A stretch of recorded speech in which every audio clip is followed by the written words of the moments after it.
record this on a trip without a mic, so no commentary. Anyways, welcome back to another episode of Journey Beyond the Abyss. This French town has grown a lot recently, and we've built up almost enough reputation with them to purchase this magic village creating wand. So now we have enough to buy the wand, and then purchase this high-cost glass. To our northeast, there's a snow island, where we can make a new village on to exploit for free money.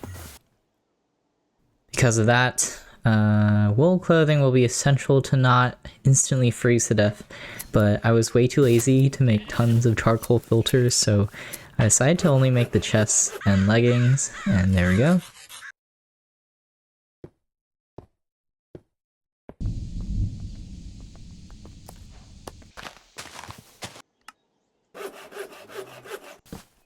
Here's also a mechanical hopper to borrow items, and some crates to act as storage, as well as a gold block to make the wand work.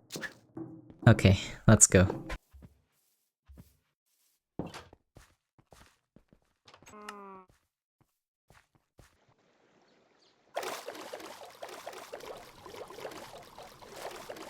On the way we'll pick up some cauldrons, which sell high as well.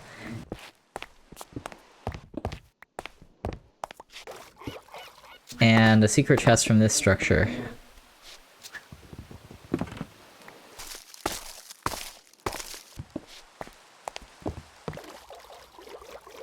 And we're here. Hello, people native to this land, don't mind me.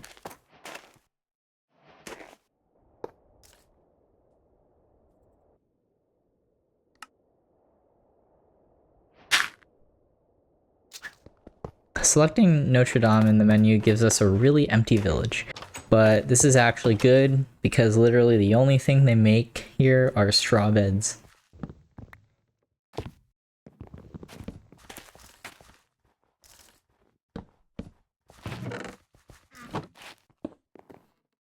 And oh, we forgot the gear for the hopper to work. I'm a stupid, dumb, stupid.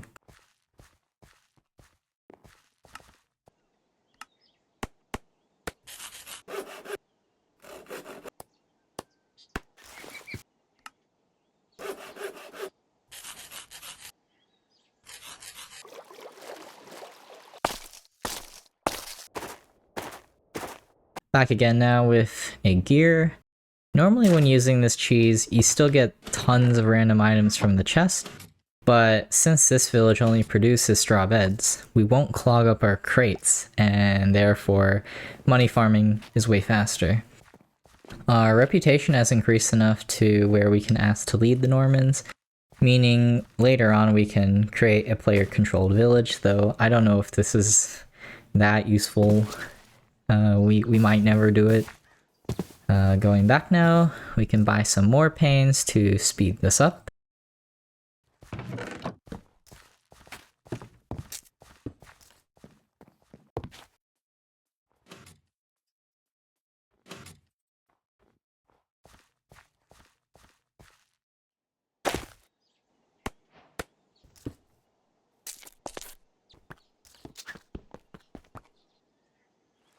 Okay, so we've made quite a bit of money, so let's buy these lives.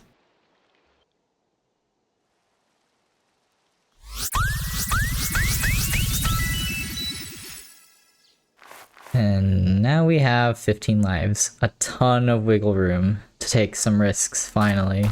Just don't have to worry about dying anymore. It's good.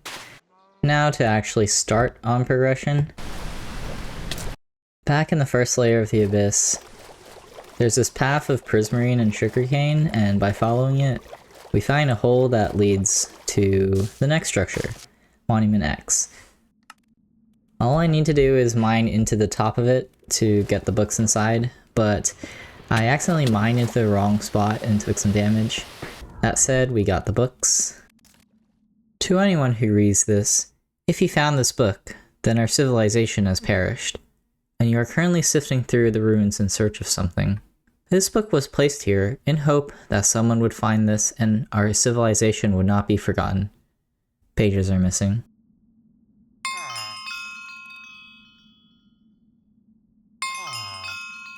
What we need now is to make some basic workshops with 5x5 crafting capabilities, which will be the basis for some more workshops we craft later on this episode. At the moment, we have enough to make 3 of them and place them right next to the water source. We need to do this as a lot of the recipes with the basic workshop require water.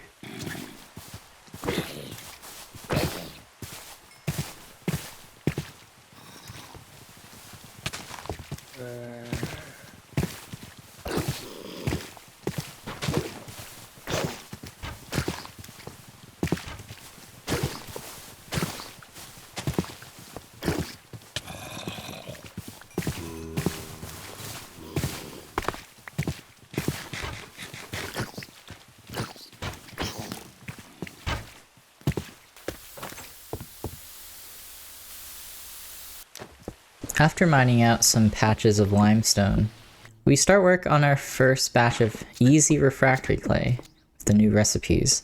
At the same time, we want to produce more wood tar, since we need to soak some twine in order to make durable twine.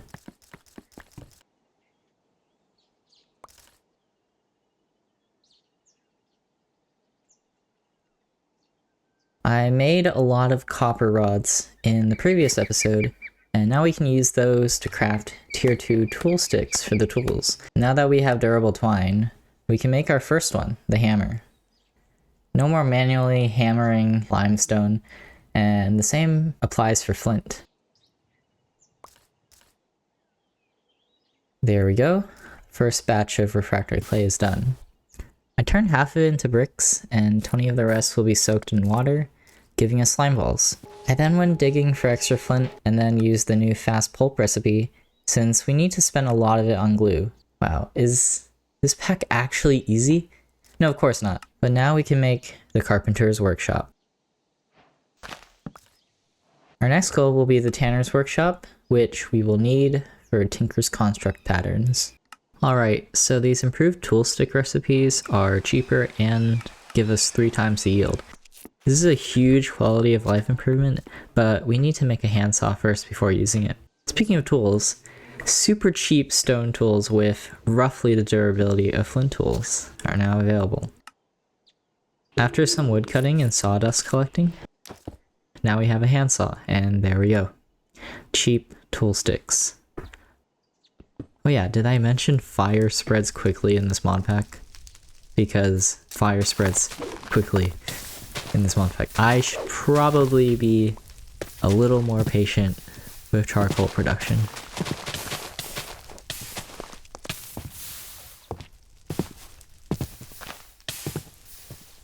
Patience is overrated though when you have excess resources and you can just expand the tube you're making charcoal in. I also upgraded and moved the sawmill closer, given how important sawdust for pulp and wood was at the moment, along with the refractory kiln. With hemp fiber, there's also a double yield twine recipe now, which I was worried would consume the tool stick, but luckily it didn't. Now we can make 2 more carpenter tools, the framing hammer and the driver. We also want a string bowstring for the needle in a bit. On that note, we can now craft the Tanner's workshop. 3 tools are needed: shears, a punch, and the aforementioned needle, which we need to wait on for more durable twine.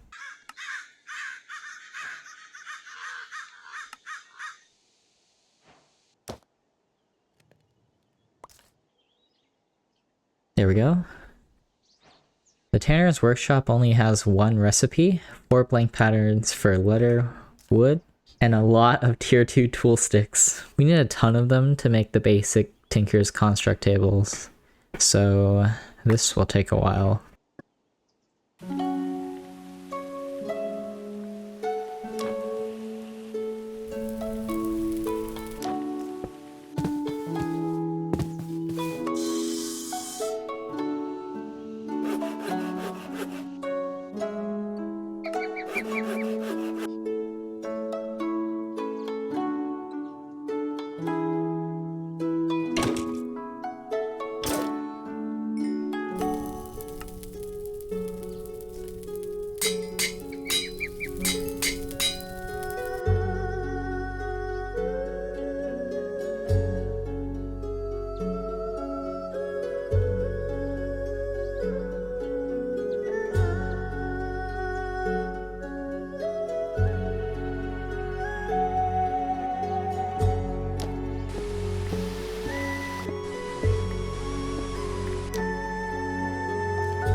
Now we have all the crafting stations we need to make the basic Tinker's Construct stations.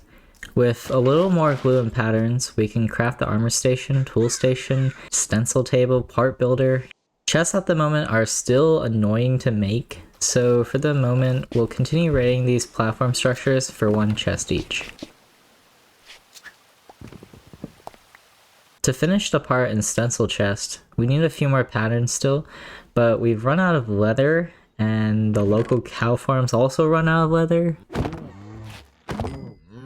Luckily we have a method to turn most cooked meat into leather with Tinker's Construct drying racks. I then place down the tables we just made, with the pattern chest going next to the part builder, and the parts chest going between the tool and armor station. This is an optimal layout. Okay, so before we can make tools and metal parts, at least without using the forge, we need to make a Tinker's Smeltery. To do this, we need to make a potter's and mason's workshop to make grout, and then seared bricks from that grout, which we'll use for the rest of the parts of the smeltery. Before we do that though, I need to make some more tier 2 tool sticks. For that I need more copper tool rods, flint from gravel, and clay.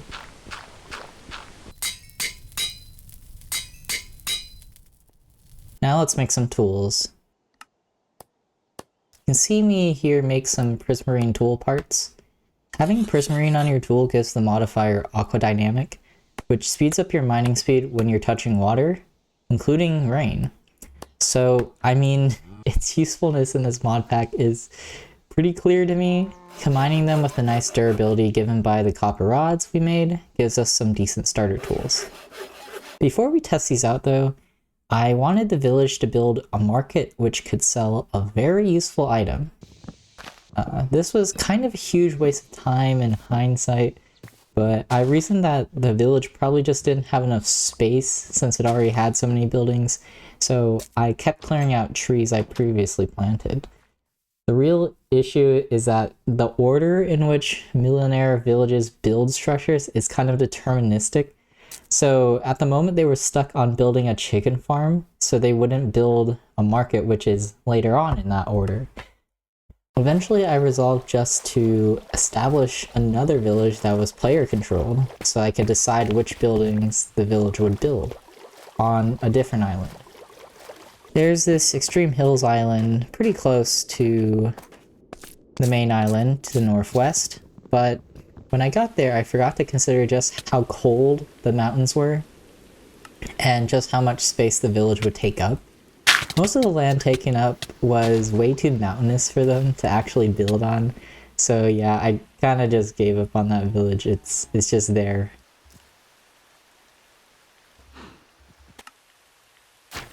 Anyways, then I almost died after getting poisoned while fighting spiders, but like, it wasn't that bad, besides the fact that I got a disease.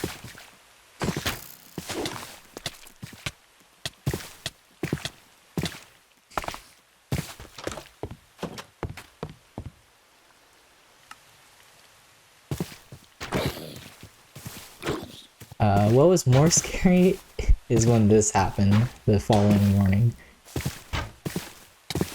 Yeah, I think that disease might make me weak to projectiles or something like that, or that, I don't know, that skeleton is on steroids. So I did some more deforestation, this time to prevent more mobs from spawning.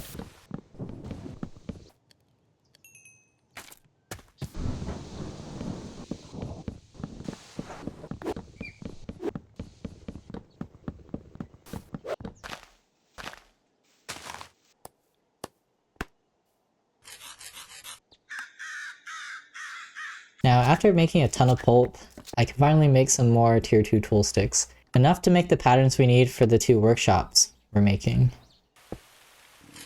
And there we go. Yay!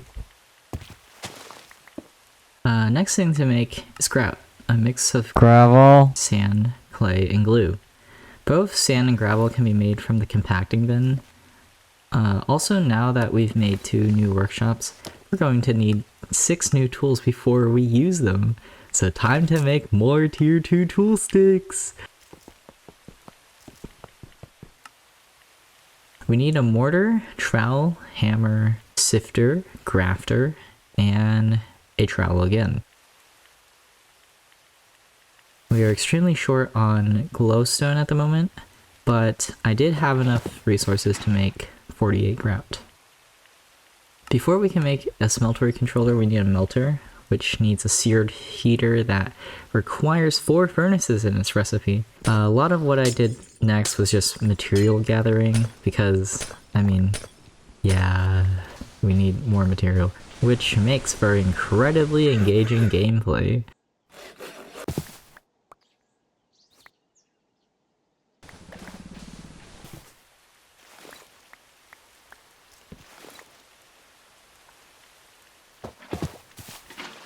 I'm able to make my first stack of seared bricks, but we'll definitely need a lot more. I also realized digging gravel was less efficient than just mining some stone directly to get rocks in order to make gravel blocks, so with that method I quickly made another 48 grout. I was also low on refractory clay at this point, which we would need to make more furnaces and the first few seared bricks, so I made some more. I turned most of the refractory clay into bricks to use for furnaces later.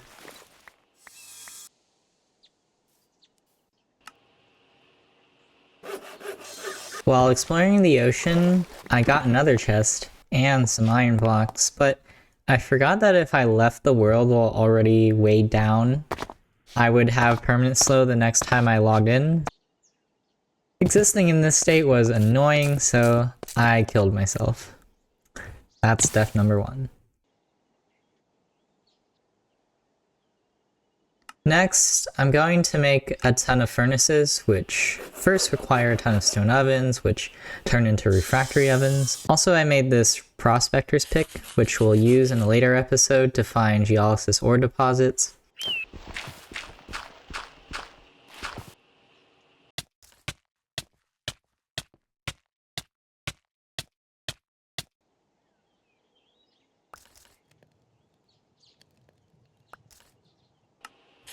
Mainly, I was extremely low on pulp, but luckily the sugarcane and sawdust I needed for it was plentiful. So that's 10 stone ovens done, then 10 refractory ovens, and after smashing some more iron, we can finally finish this batch of furnaces. With those we can make the seared melter, as well as the rest of the blocks we need for the smeltery later on.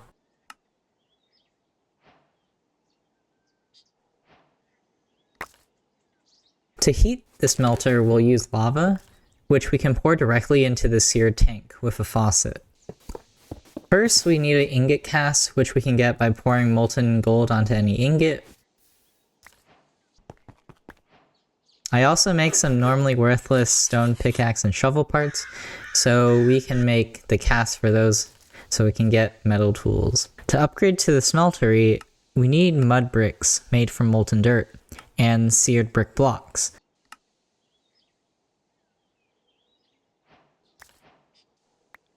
And after waiting patiently for these mud bricks to finish, I can craft the smeltery controller. Alright, time to make the Tinker's Smeltery.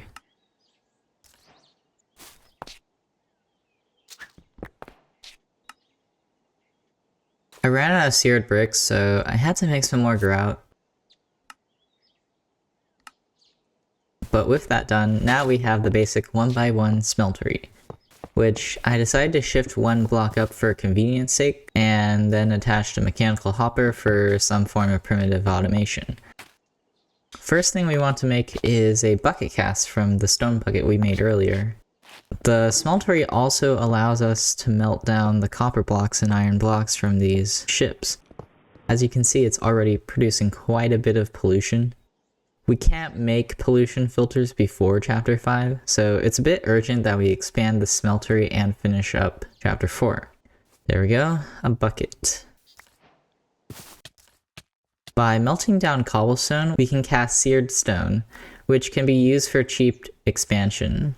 The chisel is a powerful tool, allowing us to convert these plated iron blocks into regular ones, and the seared stone into aesthetically pleasing seared bricks. It took a while to expand the smeltery once, but now growth should be exponential. In the meantime, I made one of the best early game tool materials, hard carbon, and upgraded the Tinker starter tools I made earlier, which are now superior to the Norman ones we borrowed permanently.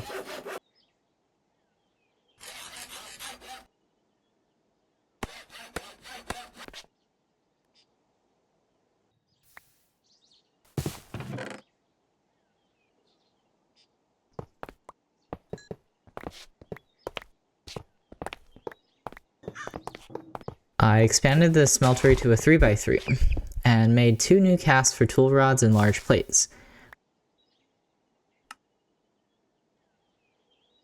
We now need to make a few different alloys, the first being steel for plates in the blacksmith workshop recipe.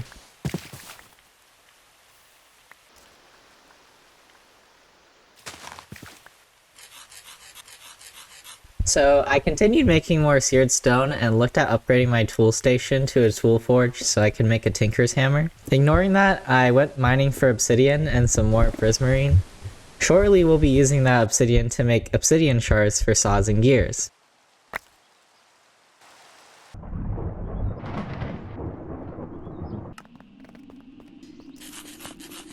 Before that, we'll need some pig iron, a mixture of iron, clay, and blood.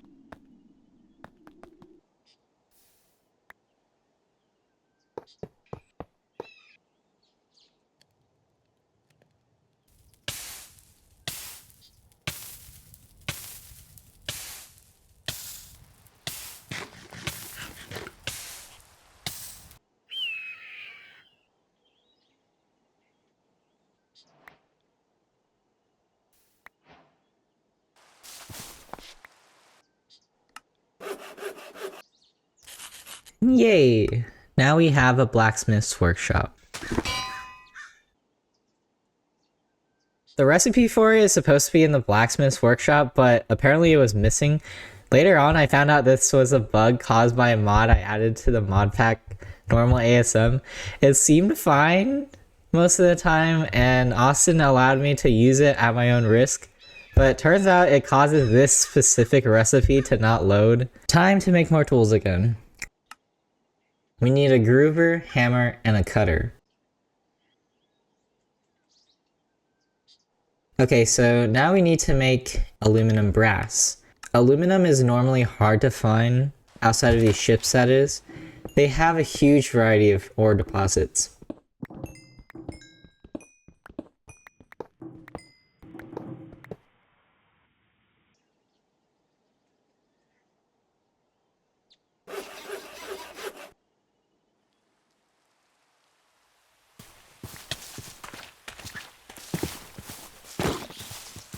The main two things we're looking to craft are nano machine frames and machine frames, which will take a while, so enjoy this grind.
And we're finally here. The end of chapter 4. These stone slabs I'm making are for ironclad anvils later. All we need now is another workshop, which isn't too hard to make.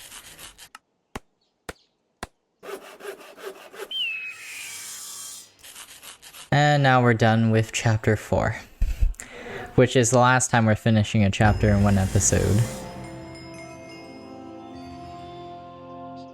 And while I'm collecting these rewards and craft 2 ironclad anvils, I want to thank you for watching, because this video took me literally forever due to my terrible work ethic. See you soon.